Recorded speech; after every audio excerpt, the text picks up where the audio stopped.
Podemos entender que, por ejemplo, a principios de la era cristiana, los apóstoles, su mensaje principalmente fue la resurrección de Jesucristo. Y esta doctrina de la resurrección de Cristo era importantísima porque Él acababa de resucitar y era un hecho inédito. Más adelante surgieron otros padres de la iglesia, Jerónimo, Policarpo, luego vino Agustín de Hipona. Y Agustín de Hipona comenzó a enseñar que el milenio ya lo estábamos viviendo, que el reino de Dios ya estaba aquí en la tierra, etcétera, etcétera. Luego vino la Reforma Protestante, 1625 más o menos. Martín Lutero desempolva otra vez la doctrina de las más importantes de la Biblia, que se llama la justificación por la fe. Roma había enseñado que se necesitaban dar indulgencias al Vaticano y había decretado que solo Roma salva. O sea que si tú no estabas adherido a Roma, estabas condenado al infierno.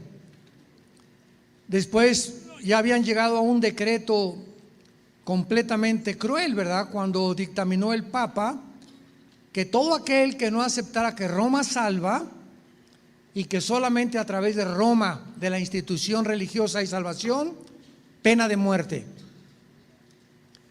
Y vino la famosa Inquisición de Torquemada, un hombre de España, y comenzaron a perseguir a todos los cristianos y judíos principalmente, que no querían someterse a las ordenanzas, al decreto ex cátedra de que solo Roma salva.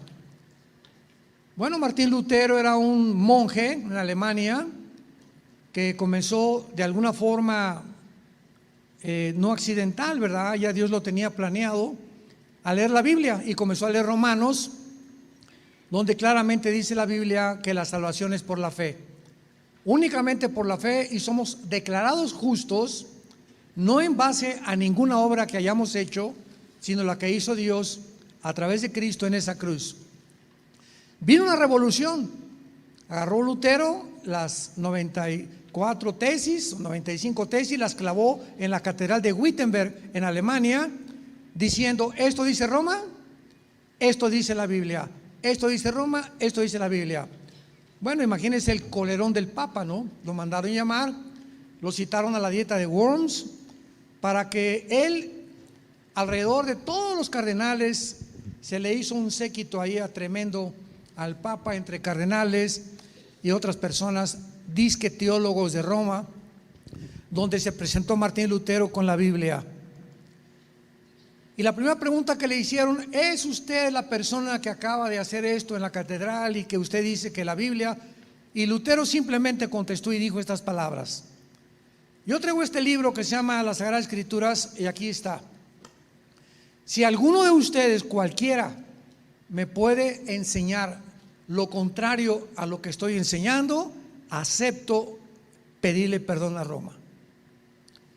Fue un silencio sepulcral, no hubo nadie que pudiera con la Biblia demostrarle lo contrario a Lutero.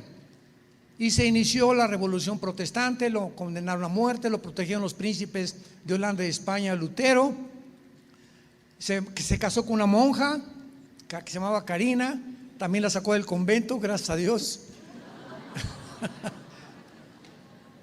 Y de ahí en adelante, después de la Reforma Protestante, vino el siglo 1800, 1900, que se llamó la época de las misiones, donde vinieron los grandes misioneros que llegaron a Inglaterra, llegaron a la India, mandaron al África, Livingstone y todos aquellos hombres que dieron hasta su vida por ello. Las iglesias comenzaron a dar mucho dinero a las misiones. Entramos al siglo XX y vino la revolución pentecostal. 1905, en la calle de Azusa, en Los Ángeles, hubo un levantamiento tremendo donde dicen que el Espíritu Santo comenzó a enseñar a muchísima gente que ya deberían de dejar unas doctrinas y desempolvarse un poco más y vi una revolución que se llamó la revolución de las lenguas. Como todo movimiento en la historia cristiana, comienza siempre, ¿verdad?, muy bien, y cuando no hay doctrina acaba mal. Vino el pentecostalismo y muchas iglesias históricas como los bautistas, los presbiterianos, nazarenos, que se consideraban, ¿verdad?, que no había más que la iglesia bautista, más que la iglesia nazarena, etcétera, etcétera.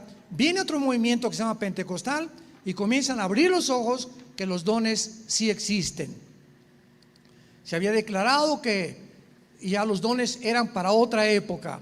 Esto revolucionó completamente el cristianismo y se volvió a estudiar más profundamente los dones espirituales hasta que llegamos a la década de los 60, donde el movimiento pentecostal se voltea o toma otra forma que se llamó el carismatismo.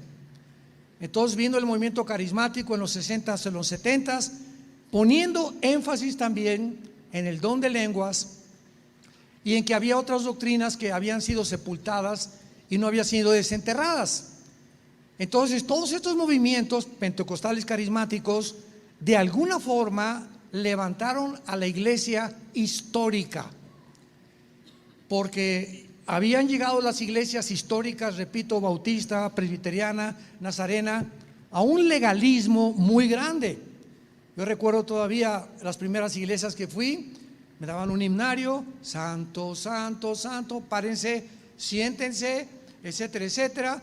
Y o sea, no había casi instrumentos, no había alegría, porque Dios, si eres cristiano, tienes que tener cara de que tienes dolor de estómago, y que pues no, ser santo no es tampoco reírte a carcajadas, que el cristiano no puede bailar. Me preguntaron: ¿puede el cristiano bailar? Le dije: claro, yo en los 15 años bailé con mi hija el Danubio Azul, podemos bailar, mi esposo y yo de cachetito, valses, etcétera, etcétera. El baile no es malo, malos son los bailes del mundo, donde se mueven las butacas, donde atrae el baile la atracción sensual a la gente. Eso no es correcto, ¿verdad?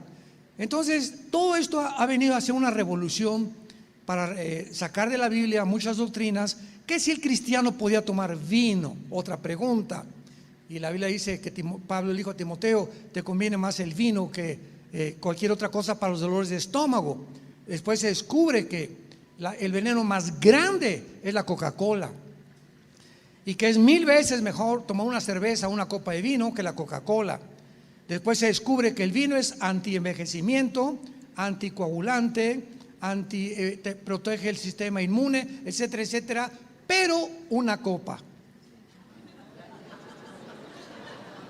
Y la Biblia, me adelanto a muchas preguntas, la Biblia prohíbe las borracheras, no prohíbe beber vino, ni tomarte una cerveza. Y viene Pablo y aclara con la primera carta a los Corintios y la segunda carta a los Corintios todos estos temas que están relacionados: que si puedo tomar vino, que si las mujeres hasta dónde deben de traer el escote, que qué tan larga es la falda, que si deben dejarse el pelo largo, puras cosas donde la iglesia se sumergió en banalidades y en olvidarnos que el propósito del corazón es una conciencia limpia y una fe no fingida.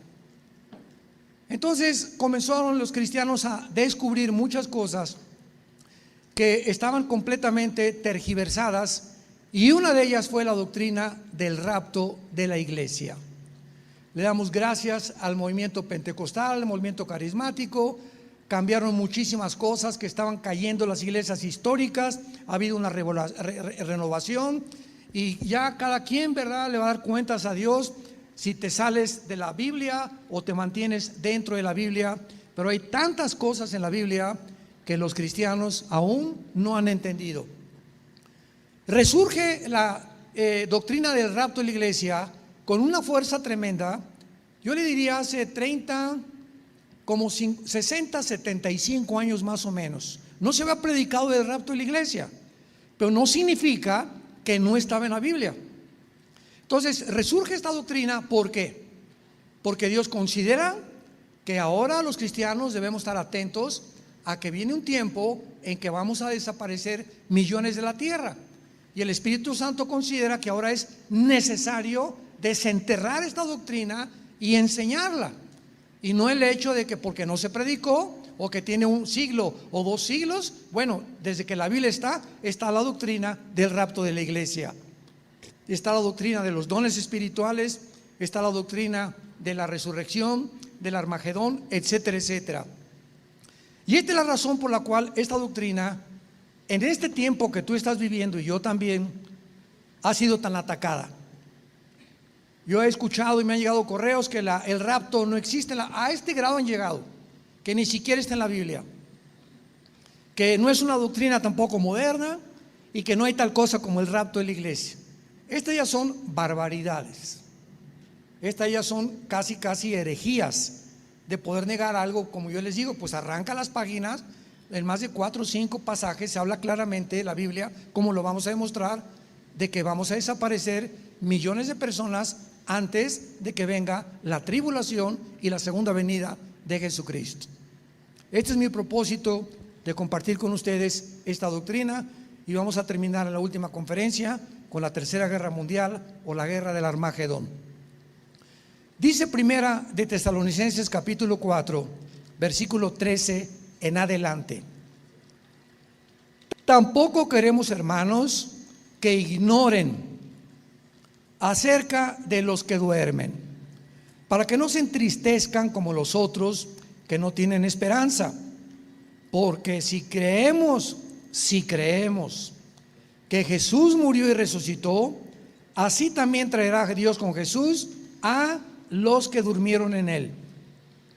Por lo cual os decimos esto en palabra del Señor, que nosotros que vivimos, que habremos quedado hasta la venida del Señor, no precederemos a los que durmieron, porque el Señor mismo, con voz de mando, con voz de arcángel y con trompeta de Dios, descenderá del cielo, y los muertos en Cristo resucitarán primero. Luego, o sea, después de esta resurrección, nosotros que vivimos, los que hayamos quedado, seremos ¿qué? Apunta esta palabra del griego, que es la palabra harpazo con Z, que se tradujo arrebatados. Harpazo. Esta palabra significa ser sacados de en medio súbitamente. Es la palabra que se usa también cuando hay un secuestro y llega un grupo de personas, toma una persona y la desaparece de la sociedad. Fue arrebatada, fue sacada de en medio. Esto es lo que significa la palabra arrebatados. La palabra rapto es la palabra latina raptarus. Cuando se tradujo al latín la Biblia, se usó esta palabra. Así que son sinónimos. Arrebatado, el rapto son palabras sinónimas. Seremos arrebatados juntamente con ellos en las nubes para recibir al Señor en el Armagedón, para cuando venga a matar al anticristo, cuando Cristo ponga sus pies en el monte de los olivos. Vamos a recibir al Señor en el aire. La diferencia entre el rapto y la segunda venida de Jesucristo es que en el rapto Él viene por nosotros en el aire. Él no desciende a la tierra, nos lleva con Él al cielo, y durante los 7 años de la tribulación, 1 Corintios 3, Romanos 14, 10, Juan capítulo 14, el 1 al 3, vamos a estar en el cielo, en el tribunal de Cristo, donde seremos examinados, recompensados por lo que hicimos mientras estábamos en el cuerpo, preparados para las bodas del Cordero. Después del tribunal de Cristo, Apocalipsis 19, vienen las bodas del Cordero, e inmediatamente, ¿qué cronología de la Biblia? Después de las bodas del Cordero, bajamos con Jesucristo. Entonces no pueden ser los mismos eventos, ya que la segunda venida de Cristo ya bajamos calificados para que se determine quiénes van a reinar con Cristo en el reino mesiánico o en el milenio. En la segunda venida venimos con Él. En el rapto nos vamos con Él, subimos con Él. En la segunda venida, Zacarías capítulo 14, baja Cristo con nosotros, pone sus pies en el monte de los olivos, se hace una cruz, un valle en Jerusalén, y de ahí en adelante viene a juzgar a los vivos y a los malos y a terminar la guerra del Armagedón. La Biblia es mucho más simple y más clara de lo que nos imaginamos, pero los seres humanos somos muy complicados y muchas veces, como hicimos en México, le echamos demasiada crema a los tacos. O sea, le ponemos de nuestra cosecha y pues yo creo esto o aquello, pero vamos finalmente a la luz de la palabra de Dios. En este pasaje que acabamos de leer, versículo 13, Pablo no quería que los cristianos de Tesalónica ignoraran acerca de los cristianos que habían muerto. La palabra dormir, desgraciadamente hay una secta que se llama los Testigos de Jehová, que dicen que cuando alguien muere perdemos la conciencia y no estamos conscientes a la hora de la muerte. Pero cuando Jesucristo dijo que Lázaro no estaba muerto sino que dormía, y aquí se dice que los muertos duermen, es precisamente porque somos espíritu, tenemos un alma y vivimos dentro de un cuerpo. El espíritu es la parte inmaterial, invisible del ser humano, a través de la cual conocemos, adoramos y servimos a Dios. Juan 4:24, porque Dios es espíritu. El alma es la mente, las emociones, los sentimientos, la voluntad y todo aquello que expresa el dolor dentro de nuestro cuerpo. Ese es el alma. El cuerpo es el envase, la vasija, el vaso donde habita dos cosas, el alma y el espíritu. Entonces es importante que cuando tú mueras sepas, lo vamos a demostrar, no estás inconsciente.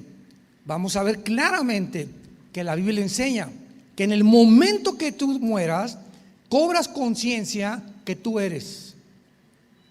Tú vas a saber que tú eres Carlos, tú eres Panchita, tú eres Carmelita, tú eres Hipólito.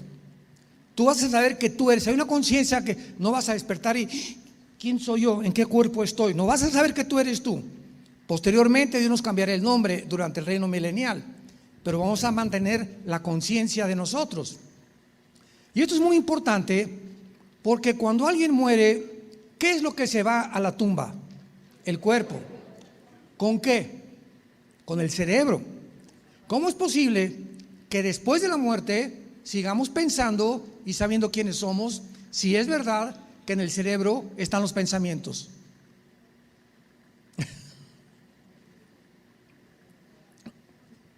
O sea, perdón, si al morir mi cerebro se lo comió los gusanos, entonces los pensamientos no los produce el cerebro. No es como los gases gástricos de los intestinos. Los pensamientos van más allá y los sueños del cerebro. El cerebro es un órgano como el hígado, como el páncreas. Pero cuando estamos pensando, estamos en el área espiritual.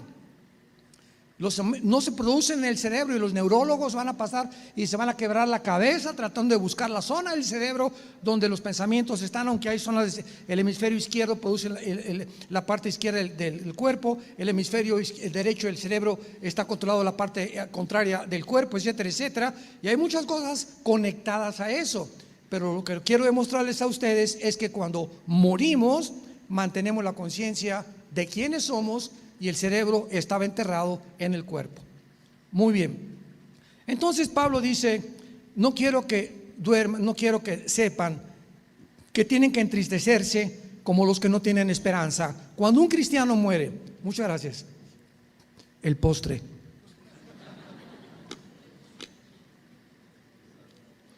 Cuando un cristiano muere, hay una mezcla en los cristianos que queramos. Se muere tu papá, nada más que donde pongo la copa, ¿no hay una mesita por acá? Aquí hay, gracias. Cuando el cristiano muere, se muere tu papá, tu mamá, tu hermano, tu hijo, nos entristecemos. Pero cuando verdaderamente creemos, cuando verdaderamente sabemos, cuando estamos convencidos que la persona que partió está en un lugar mucho mejor que si se hubiera quedado, nos consuela y nos da esperanza. Una vez les conté que me hablaron: oiga, hermano, a las 2 de la mañana, fíjese que pues mi abuelita ya casi va a los 100 años de edad y quiero que venga usted para que venga a resucitarla. Así me hablaron. Me dijeron: bueno, todavía no se moría, pero me dijeron: ya, pues, si se muere, estamos seguros que usted la va a resucitar. Yo les hablé a estos hermanos y les dije: ¿saben ustedes qué pasaría si voy y se hace la resurrección de su abuelita? ¿Saben lo que? Ella iba a levantarse y les iba a decir: ¿para qué quieren que regrese a este mundo? Estaba mejor donde estaba. ¿Para qué querían que regresara a seguir sufriendo con todos ustedes?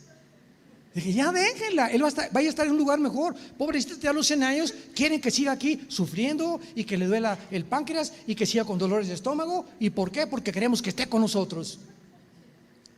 Entonces, cuando alguien muere, tenemos que entender eso. Van a un lugar muchísimo mejor, tu hijo, tu esposa, etcétera, etcétera. Y ese es el consuelo y la esperanza que nos da paz. Tenemos que seguir viviendo, tenemos que seguir luchando. No podemos, como las abuelas de hace muchos años, se vestían de negro por 6 meses porque estaban de luto. ¿Por qué? Porque no hay esperanza en la religión a la que pertenecían. Nunca les escribieron ni les leyeron la primera carta a los tesalonicenses. Paso número 2, versículo 14. Si creemos que Jesús murió y resucitó, noten ustedes las palabras: Dios traerá. O sea, ¿dónde están los que murieron? Con Jesús. Si creemos que realmente Jesús resucitó, traerá a Dios. O sea, todos los que han muerto están con Dios ya en el cielo. Y cuando venga Jesús por nosotros, Él va a traer a tu abuelita, a tu hermano, a tu hijo, a todos los que murieron desde Pentecostés a nuestros días. Porque el arrebatamiento solamente es para la iglesia. Los santos del Antiguo Testamento resucitarán después de la segunda venida de Cristo. Daniel 12 del 1 al 2, Isaías capítulo 26. En fin, no nos vamos a alejar mucho de esto. Entonces notemos que cuando Jesús venga, van a venir con Él santos, gente que murió antes que nosotros. Dice: los que durmieron con Él. Esto implica que los muertos ya están con Jesús y no están en el cementerio. ¿Me va siguiendo? Ya en México celebramos el famoso Día de los Muertos. No sé si lo hagan aquí, pero hay un chiste en México, ¿verdad? Creo que es en octubre, el 31 de octubre, donde toda la gente va al panteón. Y hay un chiste que a veces he contado, que unos llevan flores a los muertos y otros comida. Y ahí en este chiste estaba la India María. Es un personaje muy famoso en México, la India María, sentada con una olla de mole, mochongo, ¿cómo le llaman aquí? ¿Lo que tú comiste? Macocho, tlacocho, como se llame. Ya ven para qué no me dan. Estaba con una olla de cococho, ahí la India María, ¿no? Y llega la señora Pompidou, una señora muy elegantemente vestida, con un ramo de flores. Y pasa junto a la India María y le dice: India bruta, ¿cuándo crees que tu muertito se va a comer el sancocho o el cococho? Y la India María le contesta a la señora Popov: cuando vengan los suyos por las flores. Tanto los incultos como los muy cultos, los pobres como los ricos, el paganismo está plegando el mundo entero. ¿Por qué esta incultura? Porque cuando un cristiano muere, un cristiano nunca regresa al cementerio. Un cristiano no regresa a hincarse al cementerio: papacito, aquí estoy, ni te está oyendo; mamacita, aquí estoy, te traigo unas flores. Todas estas cosas son de costumbres paganas. Y muchas veces lo hacíamos en la ignorancia de la palabra de Dios. Cuando el Hijo os libertare, seréis verdaderamente libres. Entonces Cristo llega a nuestra vida, comienza a sacarnos tantas cosas, programas que mi papá, mi mamá, mis maestros, la religión en la cual yo crecí, etcétera, etcétera, que se equivocaron con esos programas, me envirularon el cerebro, y vengo a la Biblia y la Biblia comienza a ser un verdadero lavado de cerebro. Como me dijeron a mí, a ti te lavó el cerebro Cristo, y le dije, lo necesitaba.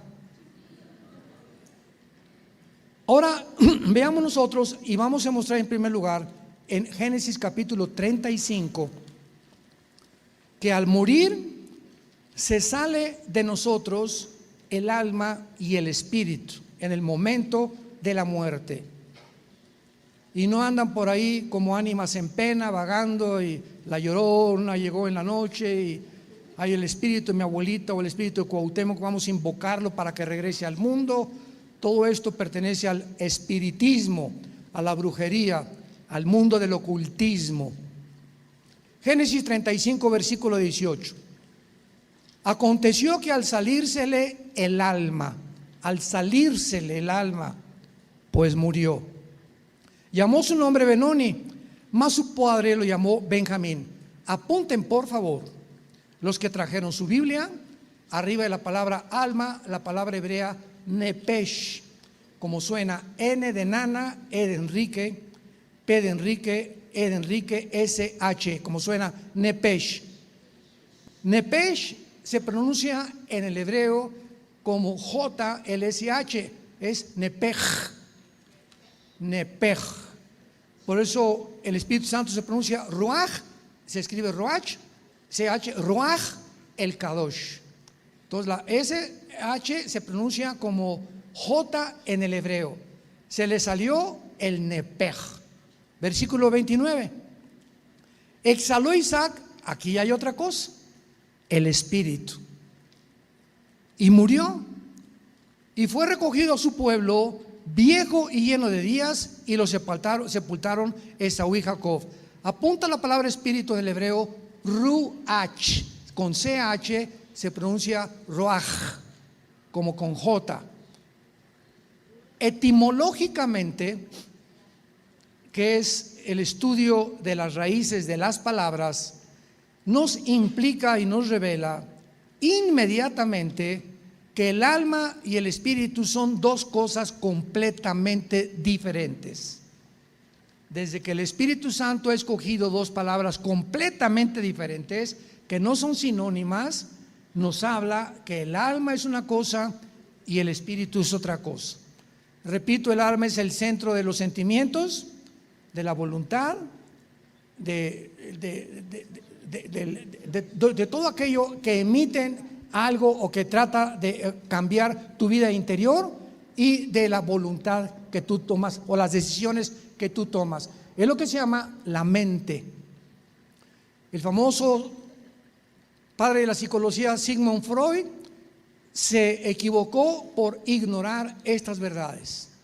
Sigmund Freud fue un médico vienés que trató de enfocarse en el alma, que es la psique o la mente, como se ha traducido en muchos lados.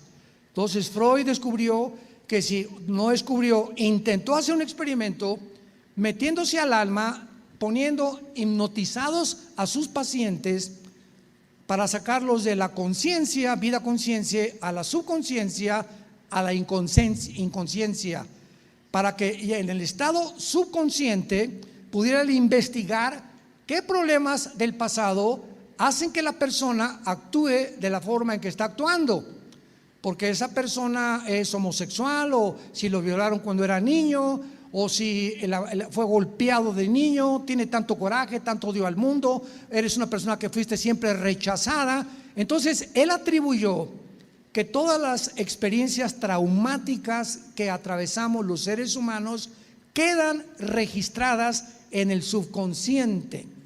El inconsciente ya un estado un poco más profundo. Entonces él, hipnotizándolos, quiso tratar de curarlos, cosa con personas enfermas de histeria. Así comenzó Freud sus experimentos. Después se le llamó el padre del psicoanálisis, después vino el conductismo con el doctor Jung, y después ahora se conoce como la psicología transpersonal. Después los psicólogos descubrieron que tú vas al psicólogo y pues me está esto, acuéstese por favor, voy a tratar de qué te hicieron, cuánto te acuerdas cuando eras niño, cuando eras 2, 3 años, te golpearon, de qué hogar vienes, estuviste en un internado, etcétera, etcétera. Y de esta investigación los psicólogos tratan de investigar la razón de tu conducta actual. Muy bien. Pues ahora, mijita, te dice el psicólogo, ¿verdad? Yo no estoy hablando en contra de los psicólogos, por favor, me van a entender. Ahora te va a decir el psicólogo, bueno, yo creo que tú eres esto y esto por esto, y te abusaron de niña o tienes esto por esto. Muy bien, ahora el psicólogo no puede prescribir medicinas. ¿Ahora qué hago? Bueno, pues toma clases de autocompasión, ¿verdad? O de librarte, o de ocupar tu mente en otras cosas, etcétera, etcétera. Y cuando después de una terapia de 6 meses, 1 año, el psicólogo, tú regresas y no has cambiado, te manda al psiquiatra. Los psiquiatras son los únicos calificados para prescribir medicinas tranquilizantes: Ecuanil, Valium, Prozac. Y entonces, como el ser humano es incapaz de cambiar a un esquizofrénico, a una paranoia, a un psicópata, tienen forzosamente que tratarlos con pastillas tranquilizantes. Es la única manera, la única terapia humana para poder ayudar a los seres humanos, por desconocer que el problema no está en la psique, está más hondamente arraigado, que es el espíritu. Pero como Freud ignoraba que somos espíritu antes de tener la psique, y que la psique, la mente, piensas lo que el espíritu enfermó, hay que atacar primero cuál es el problema espiritual, y el problema espiritual es que tienes que nacer de nuevo. Es el problema que vino a tratar Jesucristo como Dios. ¿Qué hombre puede comprender lo que hay dentro del ser humano más que Dios? Somos seres imperfectos unos con otros. Yo no conozco la mente de una persona neurológicamente, aun por más que trate de estudiar, jamás podré comprender sus problemas internos. Dice la Biblia: para la profundidad de la tierra y la altura de los cielos y la mente humana no hay investigación. Entonces es importante que al venir a estudiar la Biblia se nos caen tantas vendas al comenzar a entender quiénes somos, que nuestro problema es espiritual. No un psicólogo, un psiquiatra, la doctora Corazón, el gurú, ¿verdad? Todos los falsos profetas. No hay nadie que pueda transformar y cambiar la naturaleza espiritual de un ser humano más que lo que hizo Cristo en una cruz hace 2000 años. Su sangre preciosa, porque es en la sangre donde está la vida del ser humano. Veamos otro pasaje en el libro de Apocalipsis capítulo 6, donde se nos muestra otra vez, ya en el Nuevo Testamento, muy claro que todos los muertos están con Dios. No están en la tumba, no hay reencarnación, no vamos a regresar a una vaca ni a un ratón. Tampoco existe el purgatorio, donde las misas gregorianas sacan al difunto para que se vaya al cielo pronto. Todas estas barbaridades no se encuentran en la Biblia, inventos de la mente humana y de las religiones humanas. Apocalipsis 6, versículo 9. Cuando abrió el 5.º sello, vi bajo el altar, dice el apóstol Juan, las almas, las suche. En el griego alma es suche, para que lo apuntes ahí, P-S-U-C-H-A, y de ahí viene la palabra psique. Qué interesante. Suche, de ahí viene la palabra psique. Vi las almas o las mentes o las psiques de los que habían muerto por causa de la palabra de Dios y por el testimonio que tenían, y clamaban, estaban hablando en el cielo, diciendo: ¿hasta cuándo, Señor santo y verdadero, no juzgas y vengas nuestra sangre en los que moran en la tierra? Y se les dieron vestiduras blancas, se les dijo que descansaran un poco de tiempo hasta que se completara el número de sus hermanos y siervos que también habían de ser muertos como ellos. Juan ve en el cielo que los muertos estaban y tenían cuerdas vocales. ¿Que no se las comían los gusanos? Estaban expresando a Dios, cuestionando a Dios, interrogando a Dios. Estaban junto con Dios, tenían ojos. Los ojos se los comían los gusanos.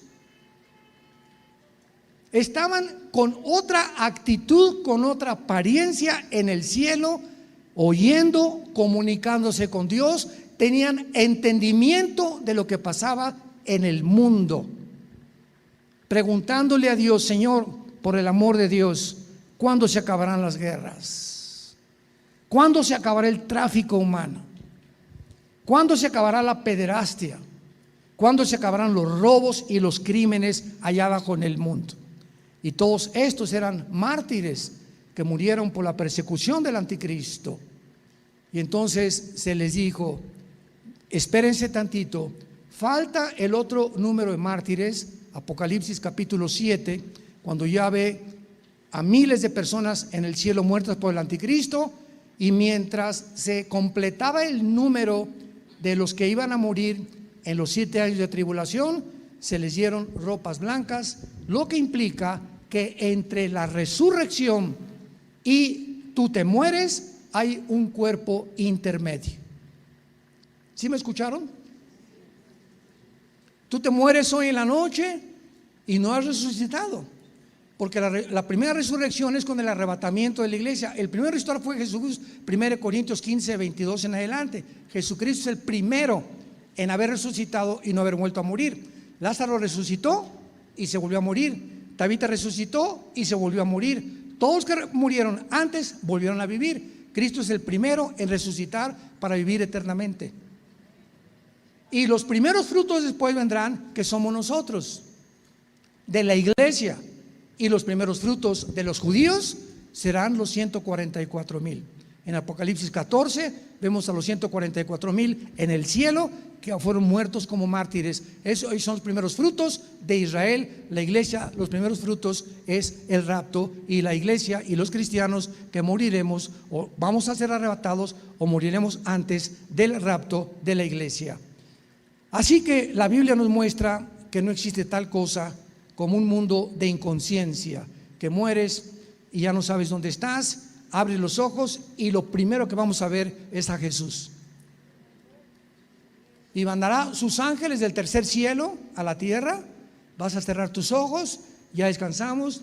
Nuestra madre, mi mamá, murió de 94, 95 años el año pasado, un año, un poquito más, y cerró sus ojitos y sabíamos claramente ya, así con una paz tremenda, ¿verdad?, que los ángeles vinieron por ella. ¿Se acuerdan de Génesis 35? Cuando murió Isaac, salió el espíritu y dice que fue reunido.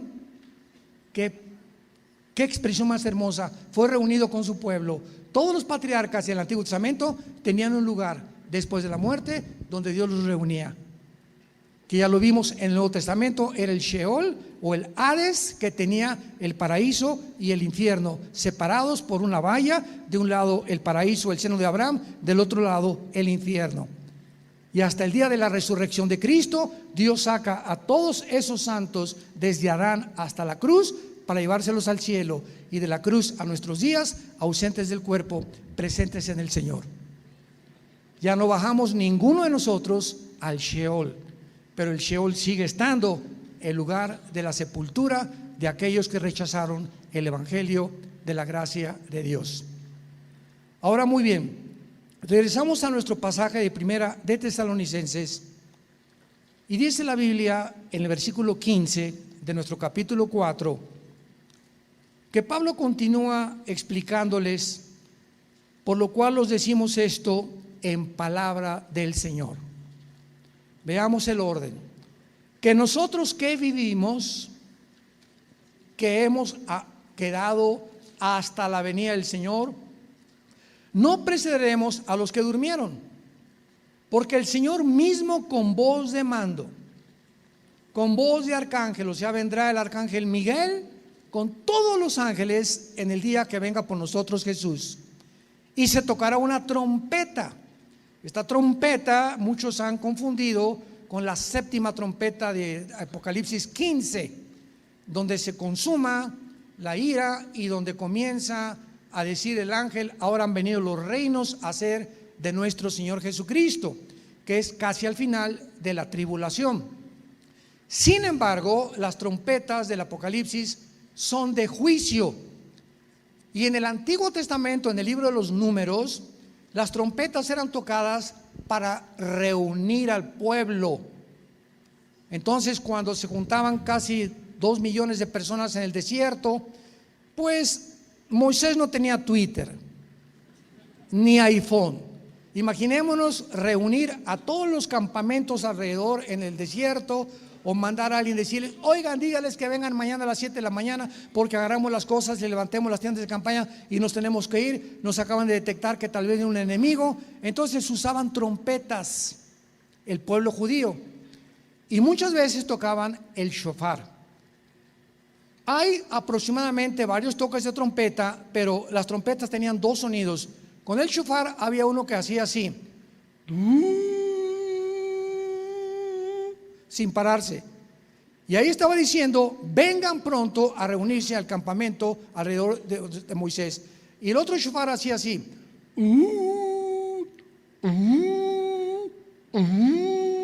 que era para que se reunieran para comunicarles algo, pero no era señal de alarma.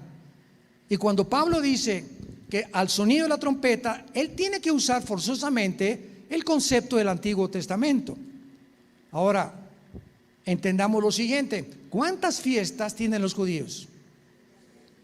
7, pero no son de los judíos, son fiestas de Jehová. Levítico 23, son fiestas de Jehová que se las dio a los judíos para representar y ensayar la vida de Jesús y la forma en la que el calendario de Dios se iba a llevar a cabo. Cristo cumple la primera fiesta, que es Éxodo 12, la Pascua. Él era el Cordero de la Pascua. Vienen después los panes sin levadura, el perdón de los pecados. Número 3, la fiesta de los primeros frutos. Y número 4, Pentecostés, donde viene el Espíritu Santo, nos une al cuerpo de Cristo y nace la iglesia. ¿Cuántas fiestas llevamos? 4. ¿Cuántas faltan? 6. Se tienen que cumplir. Y las 7 fiestas representan todas a Jesucristo. La próxima se llama Rosh Hashanah, que se celebra entre el mes de septiembre y el mes de octubre, y se conoce también como Yom Teruah, o la fiesta de las trompetas. Y es la única fiesta que nunca se sabe el día y la hora de cuándo va a ser. ¿Coincidencia? No estamos diciendo nada. No me crucifiquen todavía. Es la única fiesta donde varía el día y la hora. Todas las demás tienen un calendario perfecto, porque comienza en el mes de Tishri, que es septiembre o octubre del calendario que estamos viviendo tú y yo, gregoriano. Inmediatamente viene, después de las trompetas, Yom Kippur, la expiación, donde ya las trompetas suenan y Dios llama al arrepentimiento a Israel. Y después la última fiesta, Zacarías capítulo 14, que vamos a celebrar el milenio, judíos y cristianos, que se llama el Sukkot, o la fiesta de los tabernáculos, que es una fiesta que dura más de una semana, cantando, alegrándonos, todo, ¿verdad? Porque es la celebración de la victoria de Cristo y de que viviremos y reinaremos con Él por toda la eternidad.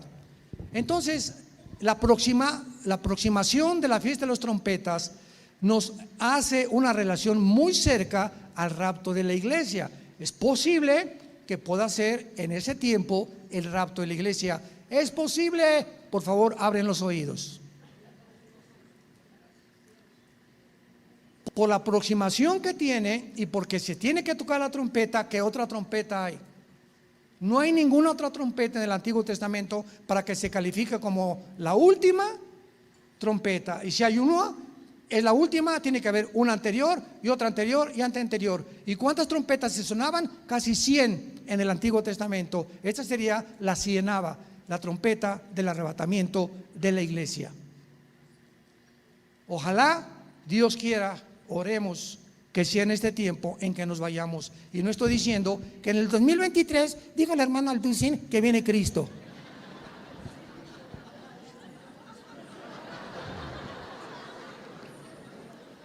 Que Dios los perdone. Ahora hay una pregunta muy importante ante todo esto, que estoy seguro que les va a interesar. ¿Con qué cuerpo vamos a resucitar? ¿Nos pareceremos a Rambo? ¿O las mujeres a Madonna? ¿De 30 años? ¿De 40 años? Si los niños que mueren seguirán creciendo en el cielo o aquí en la tierra, porque realmente el cielo va a estar aquí en la tierra. Aquí va a ser, se va a restaurar el mundo, cielos y nuevas tierras van a ser, pero aquí va a estar el cielo. El tercer cielo va a desaparecer. El tercer cielo es temporal. Dios habitaba antes de la creación en la eternidad. Cuando Dios creó el tiempo, el espacio y la materia, Génesis 1:1, Bereshit ha Jehová bara a Amashin a Eretz, en el hebreo, Dios creó los cielos y la tierra. Ahí fue cuando comenzó el tiempo, el espacio y la materia, y esto lo confirma la física. El primer versículo de la Biblia está respaldado por la física, porque están de acuerdo que esto fue lo que comenzó. El tiempo no puede existir sin el espacio, ni el espacio sin la materia. Entonces Dios crea el espacio, el tiempo y la materia y la dimensión en la que vivimos. A nosotros nos pone en 4 dimensiones. La cuarta dimensión la descubrió Einstein, que es el tiempo. Cuando Einstein descubrió la teoría de la relatividad, E igual a mc al cuadrado, la energía es igual a la masa por la velocidad de la luz al cuadrado. Ahí entró el tiempo y lo aceptaron los físicos nucleares, los físicos cuánticos, para aceptar que el tiempo es una dimensión y que el tiempo finalmente no existe. Es algo completamente que no se puede definir, porque el tiempo no es igual aquí que en Marte o que en Júpiter. Nos vamos a una nave a Marte y allá pasan 15 años, regresamos a la Tierra y tu esposa te dobla de edad. Ya comenzaron las risas, ¿verdad? me quiero ir a Marte, ¿no? Entonces, el tiempo relativo lo descubrió Einstein, y esta es la razón por la cual Einstein, al postular esta teoría de la relatividad, estableció lo siguiente. Señores físicos, matemáticos que nos visitan y nos escuchan, Einstein descubre que es imposible la conquista del espacio por 2 elementos, la velocidad y el tiempo. La velocidad viaja a 300,000 kilómetros por segundo y la estrella más cercana tardaríamos, ¿verdad?, 100 años en llegar con ella a la velocidad de la luz. El tiempo, la velocidad y el tiempo, que es diferente, que no podríamos jamás, han sido tonterías de que vamos a poblar Marte y la Luna, porque en ningún planeta, en ninguna galaxia existe ni el agua ni el aire. Y aun cuando existiera, ¿cuántos viajes estaríamos tratando de hacer para poder ir y regresar? Ahí está 1 litro de agua, me regreso a la Tierra por más. Ahí está un poquito de aire, escafandras. Y otros están tan tontos y tan locos que quieren ir a la luna de miel. O yo prefiero Cancún, la Riviera Maya, ¿verdad? Imagínate con la escafandra no puedes ni siquiera besar a tu esposa. Bueno, así está el mundo. Entonces, ¿qué cuerpo vamos a tener cuando resucitemos? Esto es muy interesante y lo encontramos claramente en Filipenses capítulo 3, versículo 20 y 21. Filipenses 3, 20 y 21. Mas nuestra ciudadanía está en los cielos, donde también estamos esperando no al anticristo, estamos esperando al Salvador, al Señor Jesucristo, el cual transformará o cambiará de forma el cuerpo de la humillación nuestra, para que sea nuestro cuerpo semejante o igual al cuerpo de Cristo cuando fue glorificado. Muy bien. Si nuestro cuerpo va a tener las mismas características de Cristo cuando resucitó, ¿cómo será? Bueno, vamos a retroceder en el tiempo. Y cuando Cristo muere en la cruz, derrama toda su sangre. Levítico 17, la vida de la carne está en la sangre. Al derramar la sangre, derramó su vida. ¿Me van siguiendo? Fue su vida la que derramó en la cruz. Cuando Juan se acercó a la cruz, el apóstol Juan, y el centurión romano agarró la lanza y le atravesó el costado de izquierda a derecha a Jesucristo, le atravesó toda esta zona, ¿verdad?, que cubre el pericardio, que es una zona que protege el corazón. Y Juan se acerca y escribe en su evangelio Juan: vi salir una gota de sangre con agua. Así está escrito en la Biblia, en el evangelio de Juan. Vi salir, dijo Juan, sangre con agua. De acuerdo a la cardiología moderna, cuando se mezcla la sangre con el agua, implica rotura del pericardio, que es la capa que cubre al corazón. Entonces, esto da testimonio y contradice, ¿verdad?, lo que hay muchas sectas, que Cristo estaba vivo cuando lo bajaron. La misma evidencia científica 2000 años después, que Juan ni se imaginaba qué significaba la sangre mezclada con el agua, da testimonio que realmente Jesús murió en esa cruz. Cuando el centurión le atraviesa todo el pecho para cerciorarse, porque estaba escrito que al Mesías no se le iban a romper los huesos, ya que en la crucifixión todas las víctimas, cuando llegaban los soldados expertos en la muerte de las víctimas y veían que todavía estaba en la cruz respirando, les rompían los meniscos de las rodillas para que se colgara el cuerpo y murieran asfixiados. Porque si bajaban a alguien de la cruz, los romanos, y estuviera vivo, ellos eran condenados a muerte. Entonces el centurión, de una forma soberana de Dios, no le rompieron las piernas a Jesucristo, pero dijo: por si aquello de que no está muerto, le meto la lanza. Y aquí ya no puede haber ninguna cosa de que esa persona sigue viva.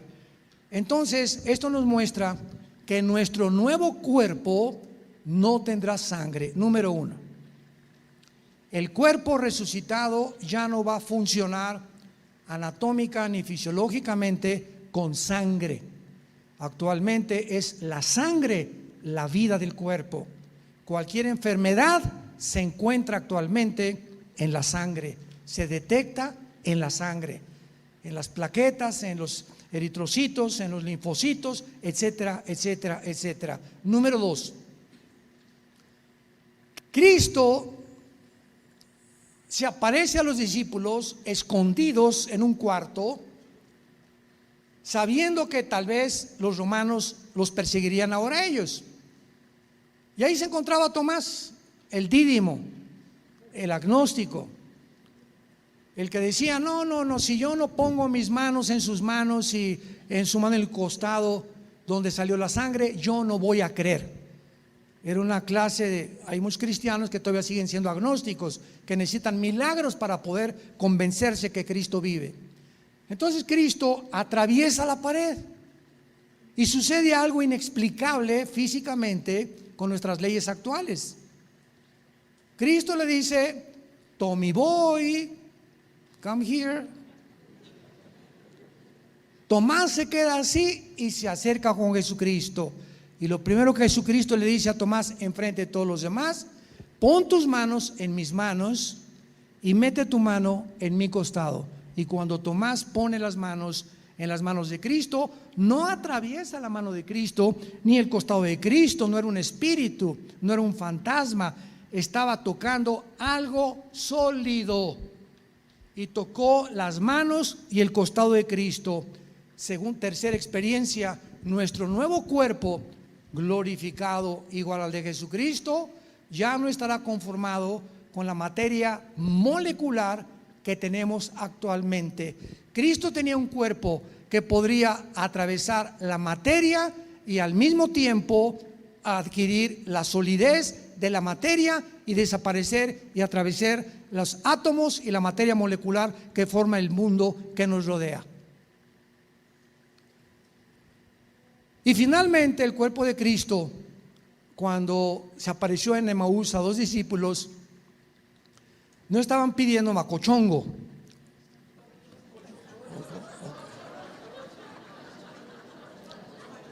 Bueno, ustedes, lo voy a llamar pozole, en México es pozole.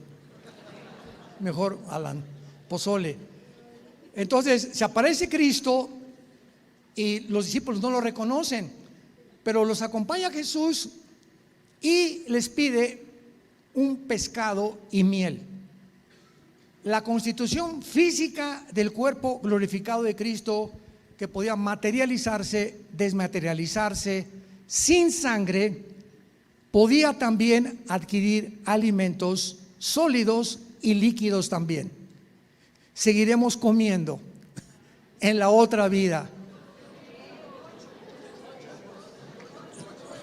Sancocho, pozole vamos a seguir comiendo en la otra vida, lo que sea que vayamos a comer, pero nos muestra claramente con estas características que nuestro cuerpo en la otra vida mantendremos la conciencia, sabremos quiénes somos, posiblemente reconozcamos a muchos en el cielo. Todo aquello que hayamos perdido en la tierra, tu perro Fido, o tal vez tu ex esposa o tu hijo, que no se convirtieron, la Biblia dice que nuestra memoria será borrada en el libro de Isaías. Dios no puede permitir que una persona glorificada esté en el cielo extrañando. Ay, pues se acerca Jesús, ¿cómo te sientes? Ay, hubiera querido que mi perro estuviera conmigo, Señor, o que mi hijo estuviera conmigo. Todos estos recuerdos serán completamente erradicados, porque nuestros sentimientos serán completamente cambiados, nuestras emociones también. Así que preparémonos para recibir al Señor muy pronto en el aire y poder descansar y saber que está preparado para nosotros un reino, una casa. No se turbe vuestro corazón ni tenga miedo. Voy a preparar lugar para vosotros, para que donde yo esté, ustedes también estén. Gracias, Señor, por tu palabra. Y si yo vengo, dijo Jesucristo, os tomaré a mí mismo. Os tomaré a mí mismo para que donde yo esté, ustedes estén conmigo. Porque el Señor mismo vendrá. Y dice Pablo, el rapto era un misterio, porque no era conocido en el Antiguo Testamento. Fue una doctrina que se le reveló exclusivamente al apóstol Pablo. Y Pablo lo dice, ¿cuál es este misterio? Que seremos transformados en cuestiones de milésimas de segundos para poder estar con el Señor. Señor, esperamos este momento glorioso, y nuestra palabra y nuestra voz y nuestro espíritu, nuestro corazón dice: ven, Señor Jesús.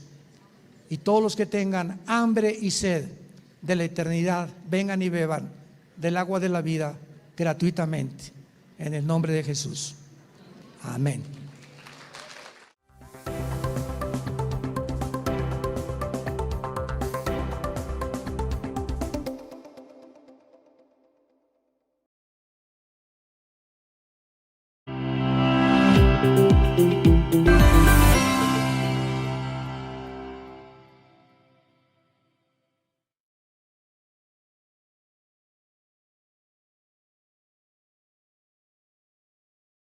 Su Biblia en esta tarde, les pido que la abran en el capítulo 25 del libro de Mateo. Evangelio de Mateo, capítulo 25, y tenemos como título la parábola de las 10 vírgenes. La parábola de las 10 vírgenes. Mateo, capítulo 25, versículos del 1 al 13. Entonces es Jesús hablando: el reino de los cielos será semejante a 10 vírgenes que, tomando sus lámparas, salieron a recibir al esposo. 5 de ellas eran prudentes y 5 insensatas. Las insensatas, tomando sus lámparas, no tomaron consigo aceite. Mas las prudentes tomaron aceite en sus vasijas juntamente con sus lámparas. Y tardándose el esposo, cabecearon todas y se durmieron. Y a la medianoche se oyó un clamor: aquí viene el esposo, salgan a recibirle. Entonces todas aquellas vírgenes se levantaron y arreglaron sus lámparas. Y las insensatas dijeron a las prudentes: denos de vuestro aceite, porque nuestras lámparas se apagan. Mas las prudentes respondieron diciendo: para que no nos falte a nosotras y a vosotras, id más bien a los que venden y compren para ustedes mismas. Pero mientras ellas iban a comprar, vino el esposo. Y las que estaban preparadas entraron con él a las bodas y se cerró la puerta. Después vinieron también las otras vírgenes diciendo: Señor, Señor, ábrenos. Mas él respondió y dijo: de cierto os digo que no os conozco. Velad pues, porque no sabéis el día ni la hora en que el Hijo del Hombre ha de venir. Damas y caballeros, iglesia de Dios y familia de Dios, nadie puede tener ahorita en el mundo, y no solamente en el área cristiana o la dimensión cristiana, sino también en el área política, artística, deportiva, etcétera, etcétera, nadie tiene alguna duda que el mundo se encuentra enfermo, que están sucediendo cosas en el mundo aparentemente inexplicables, y que existe un espíritu de estrés, de incertidumbre. Como dicen en mi rancho, el miedo no anda en burro. Hay un temor impresionante en la gente y preguntándose todos: ¿qué pasará? Ahora que acaba de suceder este terremoto aquí en la Ciudad de México, hemos visto de qué forma los ciudadanos mexicanos han respondido y de qué forma como que las tragedias nos unen. Como que en ese momento ya no ves si es negro, si es amarillo, si es blanco, si es del PRD, si es del PRI, si es del PAN, ¿verdad? Yo nunca vi a los topos o a este grupo de personas que sacaban personas de los escombros diciéndole: oye, ¿eres del PRI o del PRD? ¿Eres blanco o eres negro? En ese momento se acaba completamente todo el racismo, todos los niveles culturales. En ese momento lo único que nos hace es, ¿verdad?, la tragedia, unirnos y buscarnos con todo el corazón. Anteriormente en la ciudad de Houston hubo una inundación impresionante con el huracán Harvey. No se imaginan ustedes que el agua estaba casi a más de 1 metro de altura. Y cuando iban en las canoas los rescatistas, ahí se actuó con demasiada rapidez, gracias a Dios. Lo mismo, tú no veías a ninguna persona que estaban rescatando diciendo: se me olvidó mi Rolex en la casa, regresemos por él. O mis palos de golf. Lo único que veías tú en la televisión eran las gentes con las caras emocionadas: mi hijo se salvó. Y veías cómo se encontraban 2 canoas o 2 lanchitas, y aquí está mi abuelita, y aquí está mi hijo, y lo único que importaba en ese momento no eran los palos de golf, ni la televisión que se mojó, ni la cara, sino que estuvieran vivos. Era lo único que les llenaba de satisfacción. Todo lo demás, de repente, carecía de importancia. Y todas estas cosas nos llegan a pensar profundamente, no solamente teológica, sino también filosóficamente. ¿Qué pasaría si las circunstancias en el mundo, o por ejemplo en México, siguieran iguales? Todo jijiji, jojojo, Disneylandia, todo el mundo progresando, etcétera, etcétera. Todo mundo feliz y contento, camino al infierno. Jesús lo dijo hace 2000 años claramente: ¿de qué le sirve al mundo ganar las cosas? ¿Y de qué le sirve a las personas que obtengan las cosas del mundo si pierden su alma? Entonces, desgraciadamente, los pensamientos de Dios no son nuestros pensamientos, ni la forma como Él actúa es como actuamos nosotros.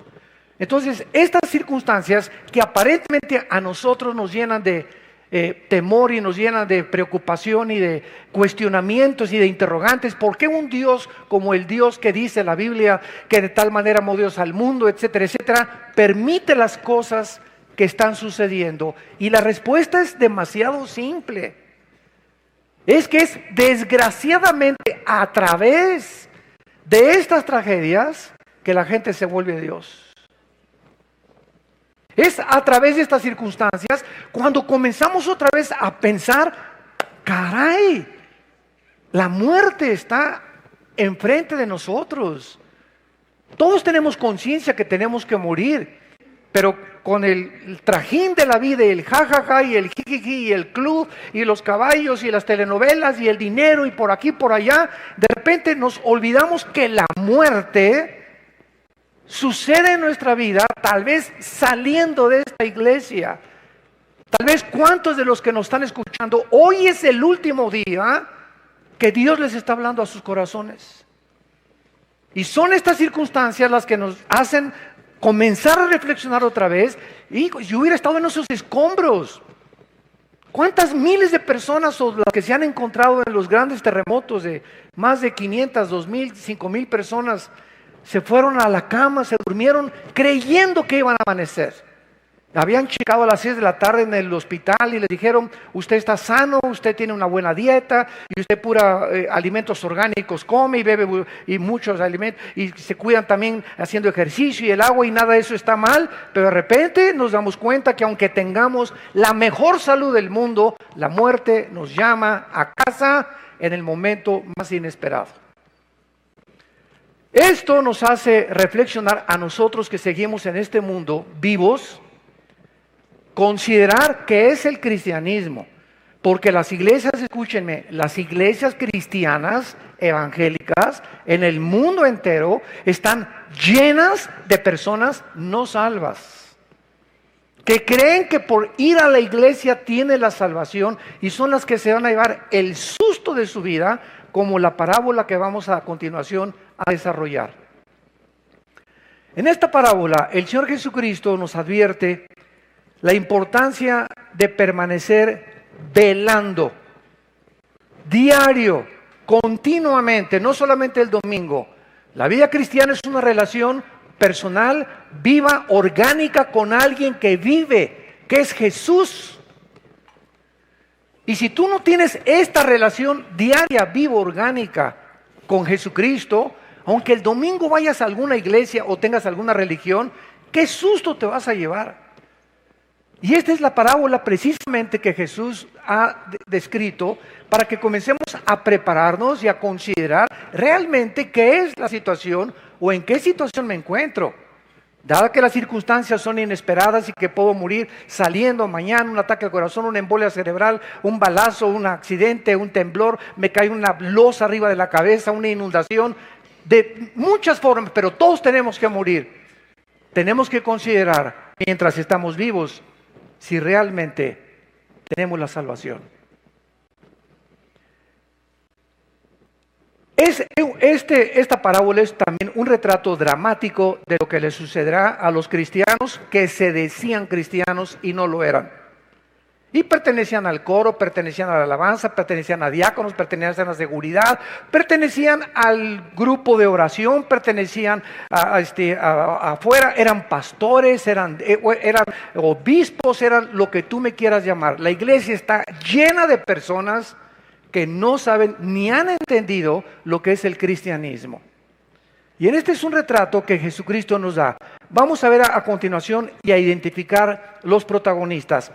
El esposo está mal traducido. Si lo quieren ustedes corregir en sus Biblias, es la palabra numpíos, con N de Nancy, U, M de mamá, P de papá, H, I latina, O, S de Samuel. Numpíos, y es el novio.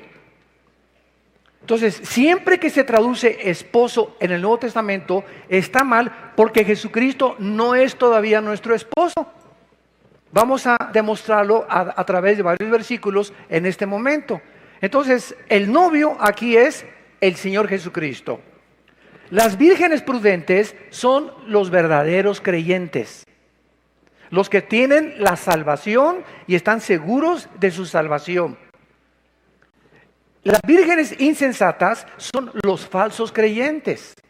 Los cristianos que han ido a la iglesia y han ido a muchos estudios, pero nunca han sido regenerados, nunca nacieron de nuevo, nunca entendieron que era realmente que la necesidad más importante para asegurarnos de que pertenecemos al reino de Dios es el arrepentimiento.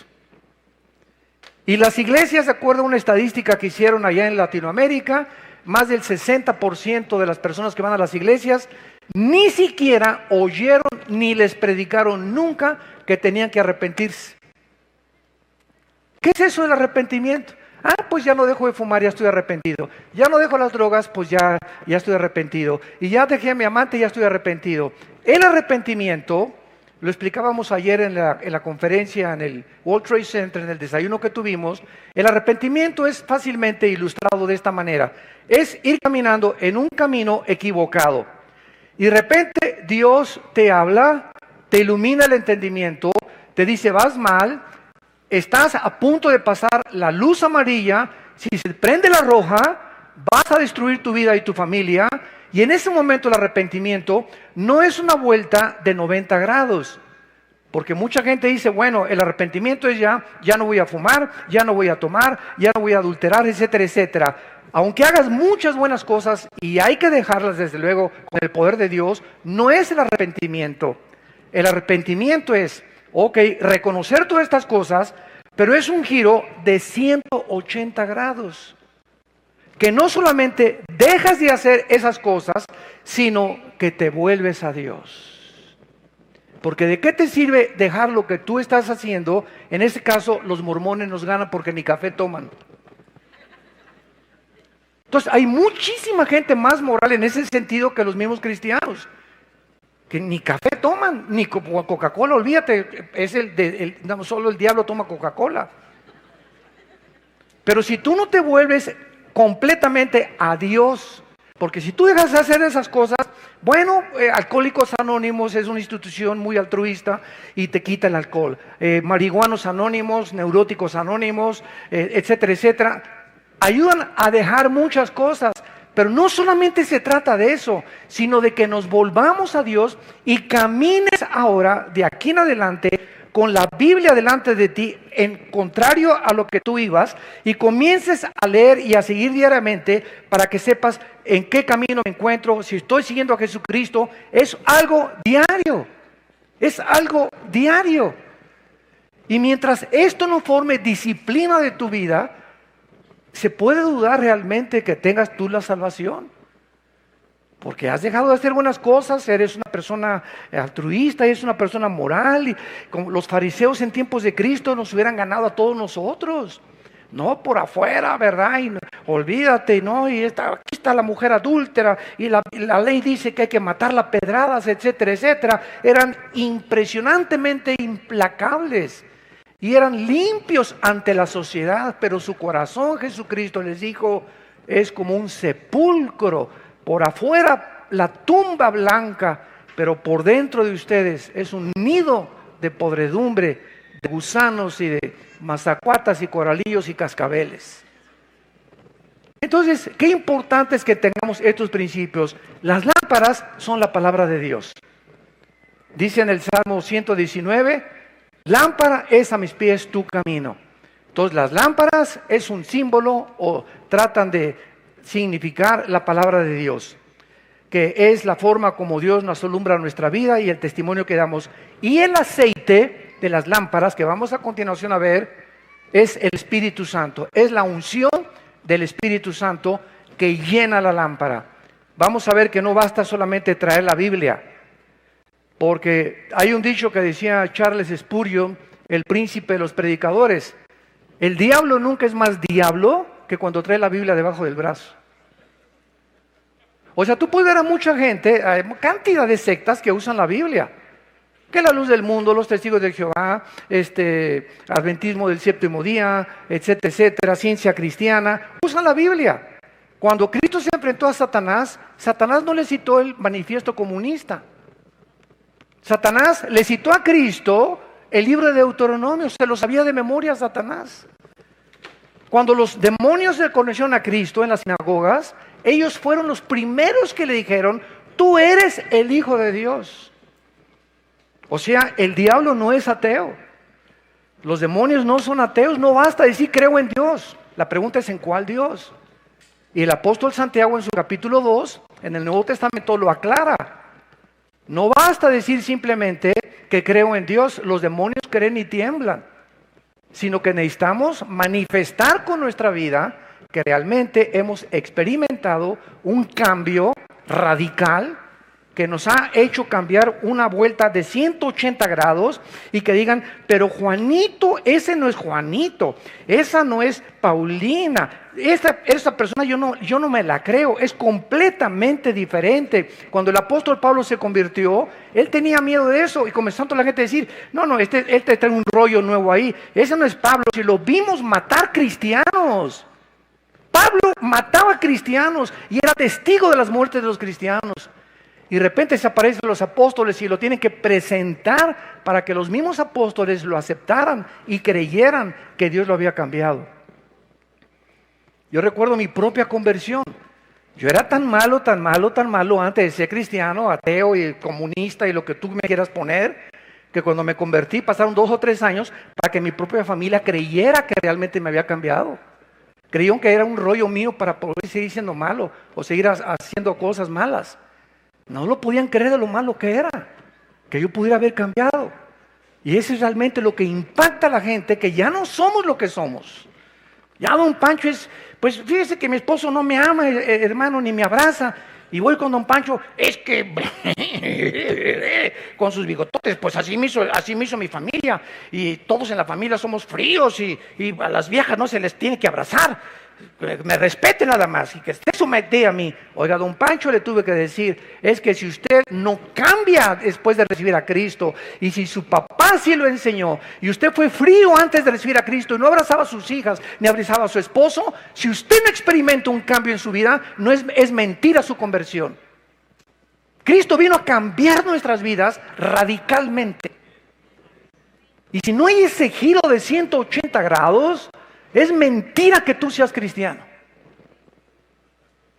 Si no has cambiado radicalmente tu perspectiva de tu matrimonio, de cómo tratar a tu esposa, a tus padres o a tus hijos, a tus amigos, la honestidad en tus negocios, es una fanfarronería tu cristianismo. Y de eso se trata esta parábola, precisamente de despertar las conciencias y darnos cuenta quién es y quién no es cristiano. Vamos ahora a continuación y dice el versículo 1, entonces el reino de los cielos será semejante. Esta frase, será semejante, es lo que caracteriza las parábolas. Cristo está usando una comparación. ¿A quién? Al reino de los cielos. ¿Qué comparación usa? 10 vírgenes que vamos a ver que todas tenían sus lámparas. La palabra esposo, ya vimos, es numpios, que es novio. Y Cristo, claramente en el Nuevo Testamento, no es retratado como el esposo, sino como el novio de la iglesia, que nosotros somos precisamente la novia, que es la iglesia de Cristo. Por ejemplo, en Mateo 9:15, anteriormente a estos capítulos, dice: Jesús les dijo a los discípulos, ¿acaso pueden los que están de bodas tener luto entre tanto que el esposo está con ellos, o el novio? Ponle novio también ahí. Pero vendrán días cuando el novio les será quitado y entonces ayunarán.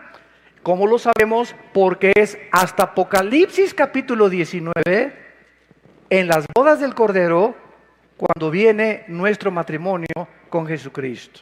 Claro que todo es un simbolismo, ¿verdad? Hasta que no se celebren las bodas del Cordero, no estamos ya verdaderamente como la esposa de Jesucristo. Vean ustedes ahora en 2 de Corintios capítulo 11, que el apóstol Pablo también tenía interés de que el cristiano entendiera este principio. 2 de Corintios 11, versículo 2, porque os celo con celo de Dios, porque los he desposado, o sea, comprometido con un solo esposo, para presentarlos como una virgen pura a Cristo. Es lógico, ¿verdad?, que si nosotros la iglesia somos y se nos simboliza como una virgen, es porque no nos hemos casado. Una persona que ya no es virgen es porque ya se casó. Entonces la Biblia nos simboliza al cristianismo como vírgenes. Por eso se usa la parábola de las vírgenes prudentes e insensatas. Y veamos también en Apocalipsis capítulo 19, al final de la Biblia, versículo 7 y versículo 9, que dice: gocémonos y alegrémonos y démosle gloria, porque han llegado las bodas del Cordero y su esposa se ha preparado. Versículo 9, y el ángel me dijo: bienaventurados los que son llamados a la cena de las bodas del Cordero, porque estas palabras son verdaderas de Dios. Entonces es claro, ¿verdad?, que es Cristo el que es el novio. Y ahora veamos en segundo lugar en Mateo 25, que 5 de ellas tenían lámparas y las otras 5 las tenían pero sin aceite. Sin embargo, Cristo menciona 3 cosas de estas vírgenes. Número 1, todas tomaron sus lámparas para recibir al Señor. Versículo 1, y tomando sus lámparas salieron a recibir al esposo. Todas corrieron a recibirlo. O sea, todas aparentemente profesaban que Cristo era su Señor. Y así podemos ver en la Biblia que existen muchísimas personas, de eso se trata esta conferencia, que llevan su Biblia debajo del brazo, sin embargo no tienen una relación con el Hijo de Dios, porque aunque tengas la Biblia, si no tienes al Espíritu Santo, que es la unción, tu Biblia carece de poder. Este libro, ¿verdad?, es un libro impreso con páginas impresas. Una vez yo llegué a una iglesia, me reservo el nombre de la iglesia, que creían que la Biblia tenía el poder, en el sentido que al llegar yo a predicar me dijeron: usted tiene que lavarse las manos antes de tocar este libro santo. O sea, esto es hacer un ídolo de un libro. Y la Biblia en sí, ¿verdad?, es letra. Si no tiene al Espíritu Santo, es letra muerta. ¿Por qué? Porque no me cambia. Es un libro como cualquier otro. Lo que da vida a este libro, y las personas que se acercan a este libro y son transformadas con este libro, es porque tienen dentro al Espíritu Santo, que es el autor de la Biblia, quien aplica este libro en sus almas. Pero si tú vienes con un doctorado en ciencias políticas y en filosofía y letras y te dan el premio Nobel de astrofísica, a la Biblia, sin el Espíritu Santo, por más inteligente y más intelectual que seas, no va a cambiar tu vida mientras tú no te rindas a lo que dice la Biblia, que aceptes a Cristo como tu Salvador. Entonces, estas vírgenes, aunque tenían todas las Biblias, dice el versículo 2 y 3, 5 de ellas eran prudentes y 5 insensatas. La palabra prudente es la palabra griega pronónimos, que significa precavido, alguien que se anticipa antes de hacer algo, calcular, pensar antes de actuar, no actuar impulsivamente. Una persona que actúa impulsivamente: pues vamos a comprar ese carro. Espérame tantito, te dice tu esposa, vamos a hacer cuentas, vamos a ver si apagamos el gas, la luz, etcétera, etcétera. No, yo quiero comprar este traje y quiero comprarme este reloj. Todas las personas que actúan de esta manera, sin antes haber tomado en consideración lo que van a gastar o lo que van ellos a invertir, sin haber considerado y haber calculado las cosas, son las personas que son lo contrario a prudentes. Son personas impulsivas, son personas que actúan inmediatamente por sus emociones. Vamos a comprar este viaje ya inmediatamente. Espérame tantito, todo lo que hagamos, seamos prudentes. Y dice Cristo en Mateo 10, como las serpientes. Se usa a las serpientes, a las víboras, como el ejemplo de la prudencia. ¿Y saben por qué? No hay un solo animal, una sola hormiga, un solo zancudo, una sola mosca que no tenga algo que enseñarnos de la sabiduría de Dios, porque toda es la creación de Dios. Y las víboras son reptiles que cuando está el ratón, ellas calculan de una forma impresionante la distancia, de una forma maravillosa en su mente, en su cerebro que tienen, la distancia que tienen y el momento oportuno en que tienen que saltar, y el 99.9% de las veces nunca fallan para atacar a sus víctimas. De la misma forma, Jesucristo dice a las muchachas, mira, ahí está, se parece a John Travolta, ¿verdad? ¿Verdad? No le brinques, calcúlalo, examínalo, rodéale, dale la vueltecita, tráelo a tus pastores para que lo verifiquen, tráelo examínalo, no brinques, no tomes una acción. Ese carro qué bonito está, ese reloj qué bonito está. No brinquemos impetitivamente, calculemos la distancia, calculemos lo que tengamos, pensemos en otras cosas 3 veces antes de tomar una decisión. Esto es muy importante en la vida y nos va a librar de tantas cosas de las que no vamos a tener que arrepentirnos. Estas vírgenes, ¿verdad? La mitad de ellas se llaman insensatas, es la palabra griega moros, en el griego, que significa engañadas o tontas. Las insensatas se caracterizaban porque no llevaban aceite en sus lámparas, o sea, exteriormente sus lámparas profesaban una religión, pero no tenían el aceite del Espíritu Santo. En Mateo capítulo 7, versículo 21 al 23, Cristo hace esta advertencia solemne. No todo el que me dice Señor. Estas vírgenes oyeron la voz del esposo y salieron, Señor, lo vamos a ver. Le llamaron Señor a Cristo. No todo el que me dice Señor entrará en el reino de los cielos, sino el que hace. La fe sin obras es muerta completamente. Si nosotros no hacemos lo que la Biblia nos manda que tenemos que hacer, la fe tiene que ser demostrada a través de las obras. Las obras justifican que yo realmente he cambiado. Yo pues sí soy cristiano y voy a la iglesia y uso la Biblia, pero la pregunta es, ¿mi vida ha cambiado? ¿Soy mejor amante? ¿Soy más considerado con mi esposa? Mi esposa ahora es la reina de mi casa.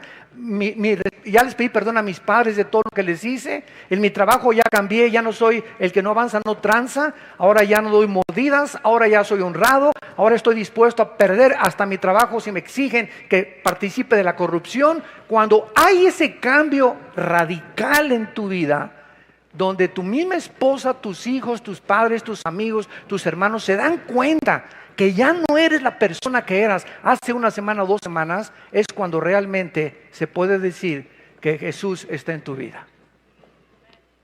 No antes. Tiene que haber una revolución completa dentro de nuestro corazón. Y eso es a lo que Jesucristo está tratando de decirnos. En el libro de Judas, que está antes de la Biblia, antes del Apocalipsis, Judas, la epístola de Judas, versículo 19, dice, estos son los que causan divisiones, los sensuales que no tienen el Espíritu.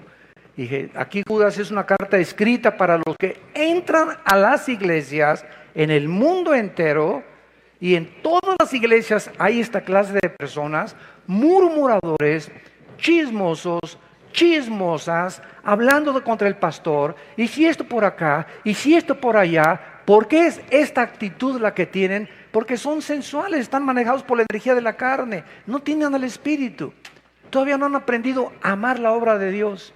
Y cuando actúan con motivos equivocados para su gloria, para su ego. Pues si no lo reconocen, se van de la iglesia. Si no me aceptan, es que no se han fijado que soy el papucho de papuchos. ¿Cómo es posible que no me hayan hecho pastor o pastora? ¿O por qué no me han... mi voz, que Bocelli parece Pinocho comparado conmigo. Y cuando hay este tipo de actitudes en el corazón, hablan de que algo está mal en tu vida interior. Algo está mal en tu vida interior. Cristo no ha revolucionado completamente eso. Lo vamos a ver más adelante. Ahora vemos las 5 prudentes, dice el versículo 4. Mas las prudentes tomaron aceite en sus vasijas juntamente con sus lámparas. Estas vírgenes representan a los verdaderos creyentes que han creído en Jesús, lo han demostrado, han calculado, pensado profundamente lo que harán con sus vidas futuras, como dice Primera de Juan, capítulo 3, versículo 3. Todo aquel que tiene esta esperanza se purifica a sí mismo. O sea, si tú tienes a Cristo realmente, una de las áreas más importantes que pueden denotar tu verdadero cristianismo es tu pureza sexual. La pureza sexual es una de las áreas de las más importantes. Y cuando comienzas a darte cuenta que ya puedes ver a una muchacha sin sensoriarla toda de los pies a la cabeza, o haz de cuenta que tú pasas en video, le hacen así los hombres muchas veces, y hasta 2 veces, y no pueden ver a una mujer sin desnudarla con sus ojos, o tiene que estar viendo pornografía para poder satisfacer su alma, estando casados, o si andas con un muchacho que es tu novio y ese muchacho adicto a la pornografía, tarde o temprano va a poner sus manos en tu cuerpo. Y esta es la razón por la cual las muchachas que no se han casado y que salen con muchachos, no permitan, muchachitas que me escuchan, que son solteras, no permitas que ese cocodrilo te ponga las manos encima de tu cuerpo. No lo permitas. Porque así comenzó con la manita y el dedo llegó y cuchi, cuchi, cuchi, cuchi, cuchi. Y cuando te das cuenta, ¿verdad? Ya la pancita te comienza a crecer. ¿Y todo por qué? Porque no pusiste una línea de división, no le pusiste una cerca, no le pusiste un límite. ¿Sabes qué, Pancho, voy a salir contigo? ¿Sabes qué, Chencho, voy a salir contigo? No me toques porque tú, mira, con esto de aquí, te dejo chimuelo, Y si no, mi hermano le hablo, y si no, mi papá, conmigo te andas bien, vamos a tener una relación íntima, vamos a ser amigos, pues no me toques. ¿Por qué? Porque hasta que nos casemos, no saltemos a privilegios que no nos corresponden antes de casarnos. Tú no tienes ninguna responsabilidad para tocarme. Mi cuerpo va a ser de aquel que va a ser el padre de mis hijos. No se lo voy a dar a 3 o 4 antes de casarme. Y esa actitud que tú tienes como muchacha, santa delante de Dios, nos habla y le habla a los demonios y le habla a los ángeles y le habla a Dios de que tienes a Jesucristo en tu vida. Por eso quieres tú buscar la honestidad y quieres buscar la moralidad y quieres buscar tú la virginidad. Y ya no, tus amigas te van a burlar. Ay, tienes 25 años y no has salido con ningún muchacho, ni tampoco estás acostado con ningún muchacho. No, ¿y qué? Me dan lástima a ustedes, ¿verdad? ¿Por qué? Porque prefiero morirme virgen a poder violar el mandamiento a mi padre, que me prohíbe: no tendrás sexo ni inmoralidad antes del matrimonio. Estas cosas son las que comienzan a concientizarnos verdaderamente de que realmente hay un cambio en nuestra vida. Buscamos la pureza sexual. En el versículo 5 encontramos que Cristo menciona algo interesante. Va a haber una larga espera antes de que Él venga, y tardándose el esposo. Va a haber una larga espera, por eso, ¿verdad? Por lo que la mayoría de las vírgenes, o sea, las profesantes, se quedaron dormidas. Y pues desde hace varios siglos se está diciendo, y Cristo viene, ¿verdad? Y pues no viene.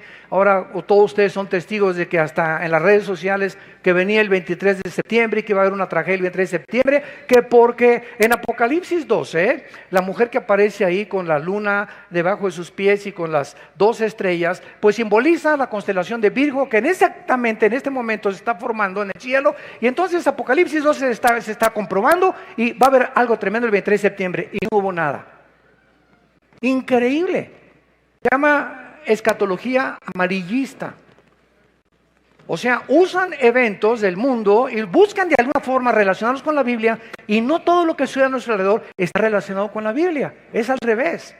Busquen la Biblia primero para que los eventos que tengan significado. Pero no trates de relacionar todo con la Biblia, porque caen. No, pues es que el número de Mikhail Gorbachev es el 666, es el anticristo. Hoy hay más de 3.500 nombres que si los deletreas en la geometría, tienen el 666. No, pues que el príncipe de España es ahora que las Torres Gemelas fueron derribadas en septiembre, 11 de septiembre del 2001. ¿Saben lo que comenzaron a decir? Me acuerdo en esa época, el 2001, de este siglo, de que se cumplía Apocalipsis 18, la gran ramera Babilonia había caído. Que Nueva York era la gran ramera Babilonia. Y nos bombardean por todos lados y los cristianos se creen todo lo que leen en las redes sociales. Nunca vuelvas a leer y que va a temblar el 15 de septiembre y que va a pasar estas cosas. La Biblia es un libro completo, una revelación que no hay que agregarle nada. No hay ninguna fecha, ningún día, ninguna hora para poder pronosticar absolutamente nada. Entonces todo lo que tú oigas son hipótesis, son teorías, son filosofías, Pero de acuerdo a la Biblia, lo vamos a ver, nunca vamos a saber cuando nos sobrevenga el llamado para irnos a casa con el Señor. Entonces, dice el versículo 5, comenzaron a cabecear todas y se durmieron. Y a la medianoche se oyó un clamor que dijo: ¡ahí viene el esposo! Salgan a recibirle. La idea es que nos va a parecer que se está tardando Jesús, ¿verdad? Se está tardando Jesús, más tiempo de lo esperado. Porque millones de creyentes a través de los siglos lo han estado esperando. Sin embargo, si no ha llegado, llegó a ellos el día que se murieron. Entonces, de que va a venir físicamente, va a venir físicamente. Pero si no viene en 5 años o en 3 años, el día que tú te mueras y el día que yo me muera, vamos a tener a Dios como el juez o como el salvador de nuestra vida. Y esto es muy importante. Hace algún tiempo les conté que había un hombre, no me dijo si era ateo, agnóstico o fanático de qué cosa, y me preguntó saliendo un desayuno de un hotel: oiga, usted es el que dio la conferencia, sí, a sus órdenes, ¿en qué le puedo servir? Y me dice: pues es que Dios es todopoderoso, ¿verdad? Le digo: claro, es Dios todopoderoso. Y me dice: y si es todopoderoso, Él puede acabar con el mal, ¿verdad? Claro que sí, Dios puede acabar con el mal. Y dice: ¿por qué entonces, si Dios es todopoderoso y no ha acabado con el mal, entonces significa conclusión de que no es todopoderoso? Y le contesté y le dije: ¿sabe una cosa? Dele gracias, compadre, porque comenzaría con usted. Entonces, dice en 2 de Pedro 3, versículo de 3 al 4, que Dios es paciente y no ha hecho lo que queremos que haga, que ya venga, que ya acabe con el mal, por su paciencia, para darles oportunidad a muchos de ustedes que nos escuchan aquí físicamente y por las redes sociales, para que te arrepientas. Entonces, si Cristo hubiera venido la semana pasada o hubiera acabado con el diablo la semana pasada, ¿cuántos de los que nos escuchan estarían en el infierno? A verlo, velo desde esa perspectiva, porque los pensamientos no son igual a nuestros pensamientos. Él no piensa como nosotros. Entonces, Él no lo ha hecho porque Él anhela que el mayor número de personas vengan a la cruz antes de que comience la gran tribulación. Y el peligro de dormirse, esto es una realidad de la naturaleza humana. Por naturaleza somos dormilones y nos cansamos. Yo como pastor se los digo sinceramente, ¿verdad? Y conozco a muchos líderes igual que yo. No se imaginan, el otro día me habló un pastor y me dijo: yo tengo problemas en mi casa, en mi iglesia. Y le dije: si tú tienes problemas en tu casa, escúchame esto. Yo tengo problemas con más de 38 iglesias que tenemos ya en el mundo, con los misioneros, con el dinero, con la administración, con las secretarias, con los carros, con los boletos de aviones, con los congresos, con los seminarios. Si tú tienes, haces una cosa, parece que estás en un lecho de rosas, le dije. Entonces dije: tú no te imaginas los problemas que yo tengo, le dije. Y estoy así, y llego a mi casa y nadie lo sabe, y nos vemos aquí en público, ¿verdad? No, el hermano se ve muy bien, etcétera, etcétera. Pero cuántas veces llegamos así, y he llegado a mi casa, me desplomo así junto a mi cama, agarro mi cojín, me lleno de lágrimas, orando, intercediendo, gritándole a Dios: Señor, echando mi ansiedad sobre ti, no quiero amanecer así, no quiero que esta actitud mía afecte a mi esposa ni a mis hijos, no quiero proyectar eso, ayúdame, sosténme, tú eres mi fortaleza, mi pronto auxilio en las tribulaciones, Él es mi roca firme, si no estoy contigo, Señor, no puedo vivir para ti. Y sacamos todo aquello y comenzamos otra vez a renovar fuerzas como el águila. Pero la tendencia es dormirnos. La tendencia es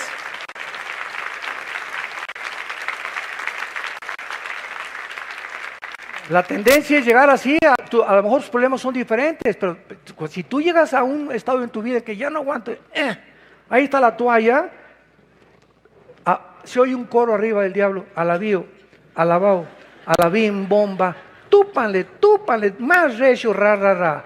Y se te viene una parvada como de abejas africanas de demonios a atormentarte.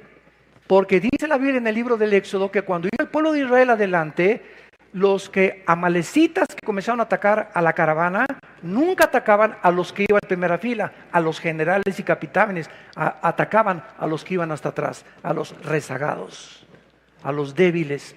A esos son a los que ataca Satanás. Entonces, si tú te desconchinflas, ¿verdad? Y ya no quiero nada, y esto y el otro, y estás un hipócrita y esto no sirve para nada, de nada te sirve tus quejas y lo que estés diciendo. Un cristiano desanimado es un cristiano derrotado. No permitan, santos de Dios, nunca el desánimo. Estamos atribulados en todo, pero no desesperados. Estamos perseguidos, pero no desamparados. En problemas, pero nunca que la angustia se apodere de nuestra alma. Nunca llegues a un rincón en tu vida, ya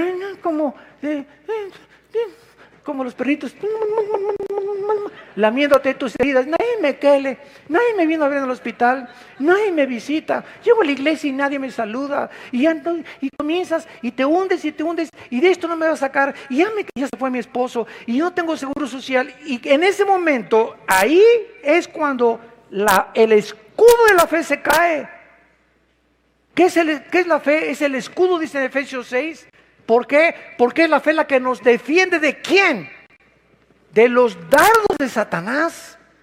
¿Y cómo ataca Satanás? Con pensamientos. Precisamente, eres una desdichada, nunca te vas a volver a casar, te vas a quedar sin esposo, te vas a quedar sin novio, te dicen la Betty la fea, bla, bla, bla, bla, bla, bla, bla. Y tú, sí, amén, amén, amén, amén.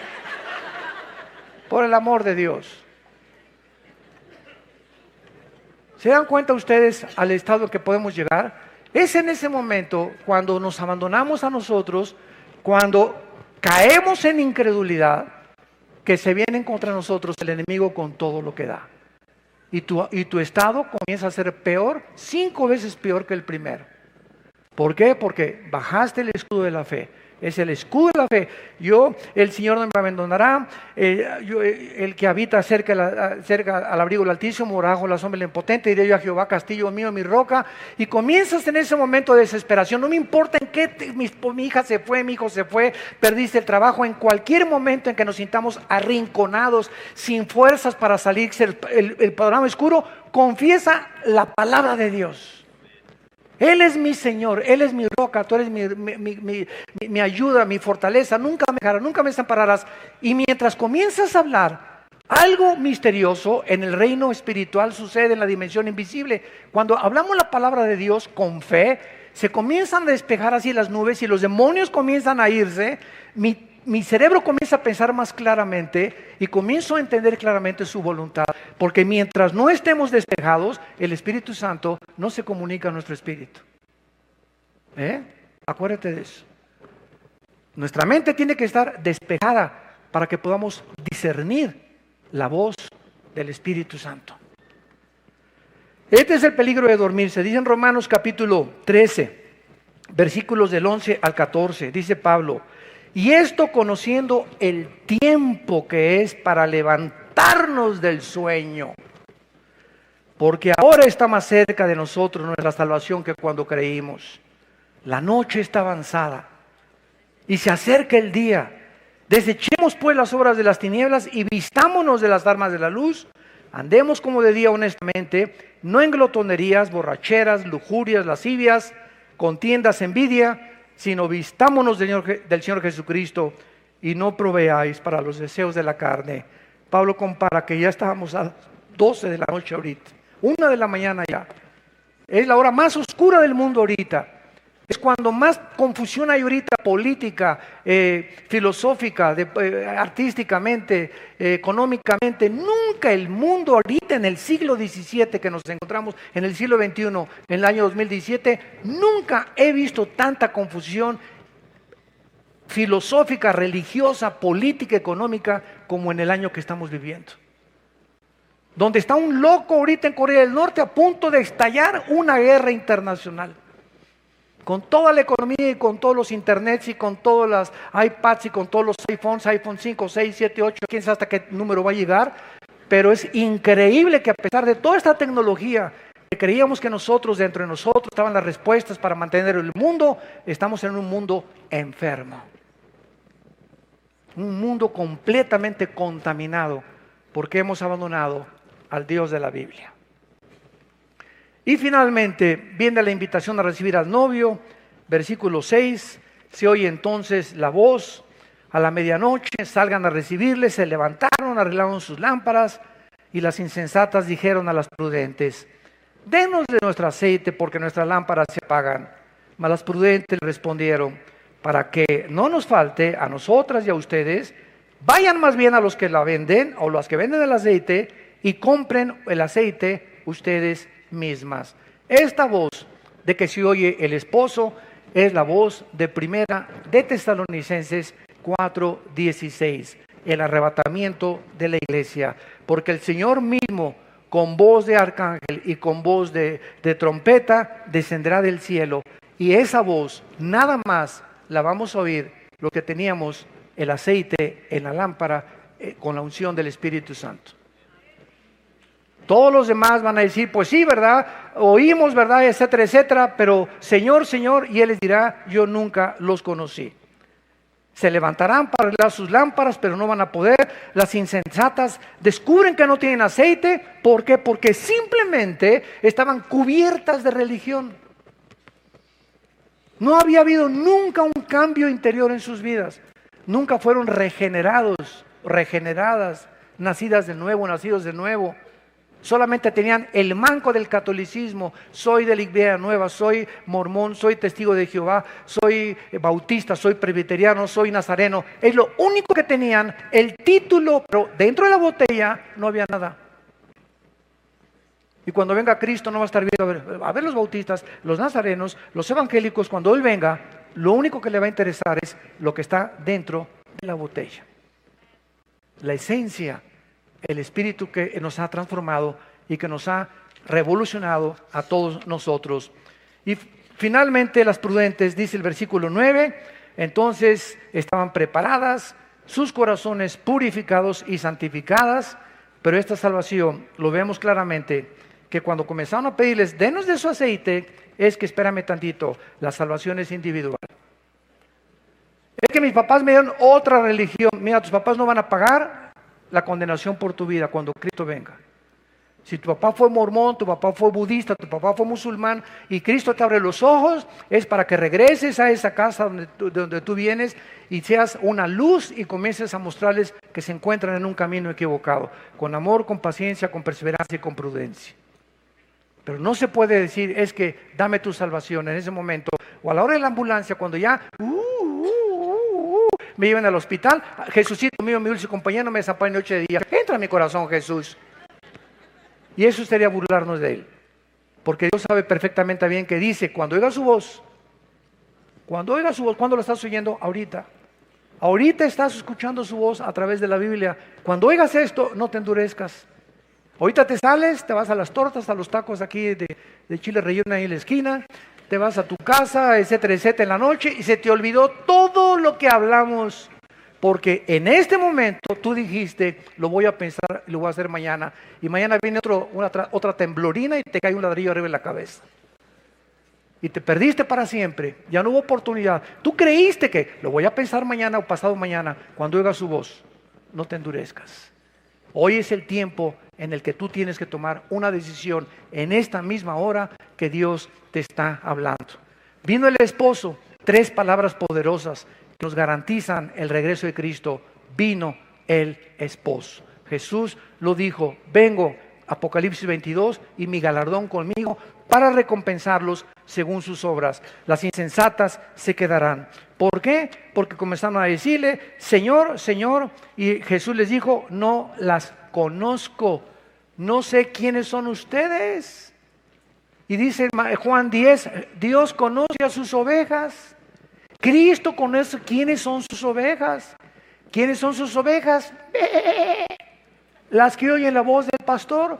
Es que yo dije que era cristiano, pero ¿cuántas veces me habló Jesús a través de la Biblia y no le hice caso? Oí la voz de Friedrich Nietzsche, oí la voz de Bertrand Russell, oí la voz de Walter Mercado, oí la voz de los gurús, oí la voz del psicólogo, oí la voz del psiquiatra, oí de ese deportista, de esa cantante famosa, pero nunca reconocí la voz de mi pastor. ¿Por qué? Porque aunque yo me decía que era cristiano, no tenía el Espíritu Santo que me capacita para reconocer, sintonizarme, no con la charrita del cuadrante, sino con la voz donde está en el FM que yo necesito oír. Estamos llenos de aquí, ¿verdad?, de ondas por todos lados. La voz de Nietzsche, de ateísmo, agnosticismo, ateísmo, nazismo, fascismo. Estamos rodeados de filosofías, de darwinianismo, de que venimos del chango, etcétera, etcétera. ¿Cuál vas a oír? ¿Cuál es la voz que vas a escuchar finalmente? Y solo hay un camino, una verdad y una vida que se llama Jesucristo.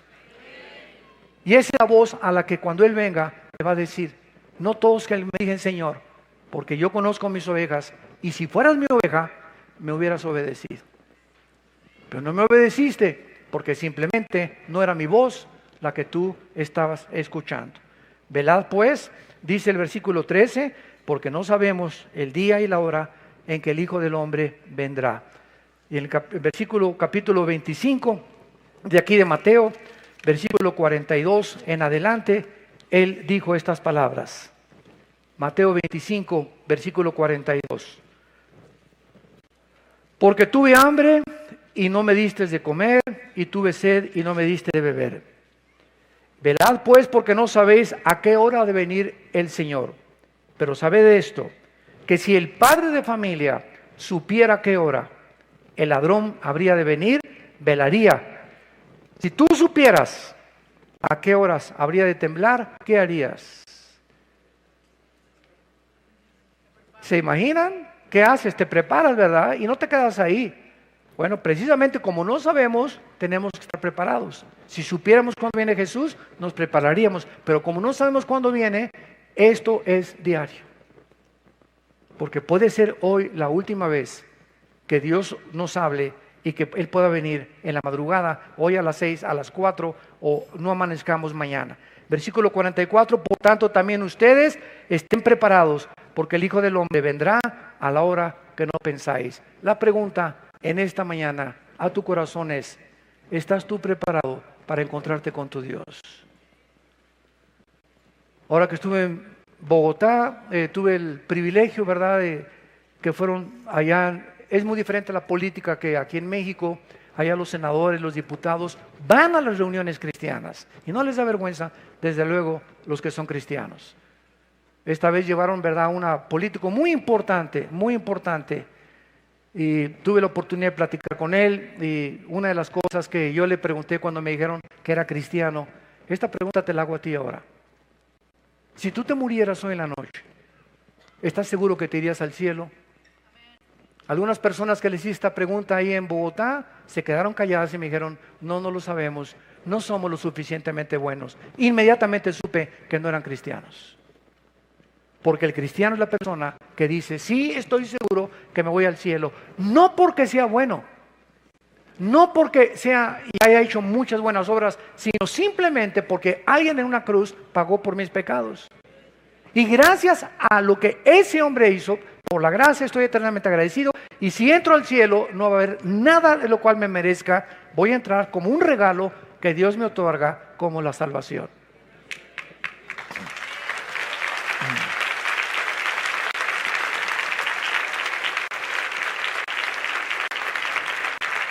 ¿Podrías tú contestar eso?